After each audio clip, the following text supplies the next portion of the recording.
स्वागत है आपका हमारे एक छोटे से ब्लॉग में। कैसे आई हो कि आप लोग बहुत अच्छे होंगे। आज मैं भी अच्छी हूँ। तो इन दीदी को देखिए, इनका जो संघर्ष है ना, बहुत ही इनकी जो लाइफ है ना, बहुत दुख भरी कहानी है।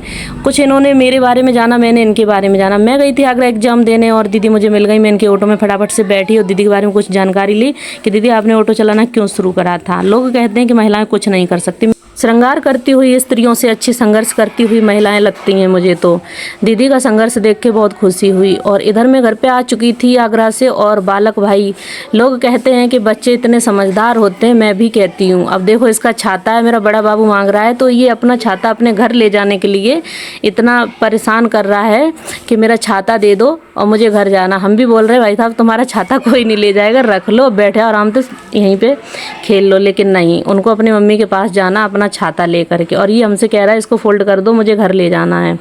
और इधर मैं काम कर रही थी, औरत छांट रही थी। और ऐसा तो हो ही ना सकता, मैं घर में कोई काम करूं और ये 2.5 फुट के ये पिद्दी से बाबू बीच में टांग ना अड़ाएं, ऐसा हो ही ना सकता। और ये हमसे बोल रहे हैं, भाई साहब इतने छोटे इंसान हमसे बोल रहे हैं हटो, तुम घर का सारा काम हम कर लेंगे, तुम कुछ और काम कर लो। और लगे पड़े हैं फटाफट उद छांटने में।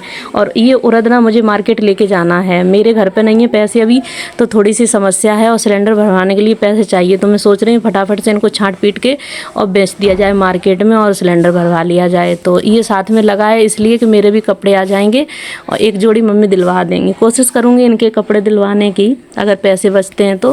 वैसे ऐसा कुछ सोचा नहीं है और भाई साहब लगे तो इसी लालच में है।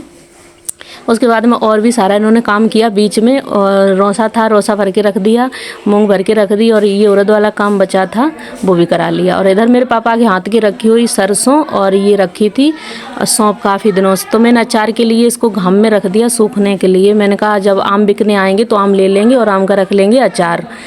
और ये मैंने घाम में रख दी थी इधर सूखने, बहुत ज़्यादा धूप थी तो ये एकदम से सूख के सही हो गई। और इधर मैं आ गई थी झाड़ू पोछा करने के लिए बाहर में। और भाई साहब कोई भी घर का मैं काम करूँ तो ऐसा हो ही ना सकता है ये दोनों लोग मेरे साथ में काम ना करवाएं। काव्या बोल रही थी बुआ मुझे लोट के नहाना है, भाई साहब ने ऐसा लौटा दिया कि बेचारी का शरीर फोड़ दिया होता।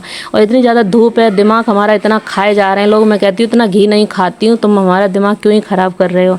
लेकिन नहीं मान रहे हैं, कहीं इधर पानी डाल रहे हैं, कहीं उधर पानी डाल रहे हैं। गुस्से में मैंने ही पाइप ले लिया और मैं खुद से चला रही हूँ, खुद से ही झाड़ू लगा रही हूँ। काफ़ी दिन हो गए थे, घर बहुत आंधी में गंदा हो गया तो मैं साफ़ कर दूँ। ना धो के मैं लेट गई थी चारपाई पे आकर के और बार बार अपने आप को आईने में देख रही थी। इतनी खूबसूरत भी नहीं हूँ लेकिन हम फिर भी देख रहे थे। इधर बालक दोनों लेटे हुए थे, एक सो गया, एक अभिनव से बात कर रहा था। तो दोस्तों आज का ब्लॉग हम यहीं एंड करते हैं, मिलते हैं अगले ब्लॉग में। Bye bye.